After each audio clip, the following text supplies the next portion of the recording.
নমস্কার, বাবুস মাদার ব্লগে আপনাদের সকলকে স্বাগত জানিয়ে শুরু করছি আজকের ব্লগটা। 2 মাস আগে মালদায় গেছিলাম ডাক্তার দেখাতে চোখের জন্য। এত মাথার যন্ত্রণা, চোখের নিচটা কালি পড়ে গেছিলো, ছোট ছোট ওয়ার্ডগুলো চিনতে আমার এত প্রবলেম হচ্ছিল। তো আবারও নতুন করে প্রবলেম দেখা দিয়েছে। এবার আর মালদায় যাব না, এখানে এই বালুরঘাটে মানস মৈত্র আসেন কলকাতা থেকে, উনাকেই দেখাবো। তো ডাক্তার দেখানো হয়ে গেছে, চশমা পরে পরে দেখছিলাম। আমার আগের দুটো চশমা আছেই, আর আবার নতুন হচ্ছে একটা চশমা বানাতে দেব। তো ওনারা হচ্ছে বুধবারের দিন দেবে চশমা। তো বানাতে দিয়ে এখানে চলে এসেছি ঘড়ির দোকানে।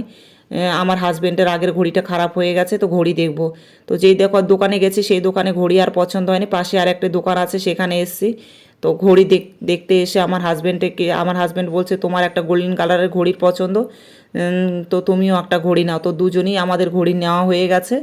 আর এবার এসেছি জুতোর দোকানে। জুতো হচ্ছে আমার হাজব্যান্ডের রেগুলার ইউজের জন্য জুতো লাগবে। তো জুতো দেখছি, খুব একটা পছন্দ হচ্ছিল না। তো এক জোড়া জুতো নিতে এসে 3 জোড়া হয়েছে, আমার হাজব্যান্ডের 2 জোড়া আর আমার 1 জোড়া। তো এদিকে ঘড়িটা পরে আমি হাতে দেখছিলাম। তো আর এইটা হচ্ছে আমার পুরনো ঘড়িটা।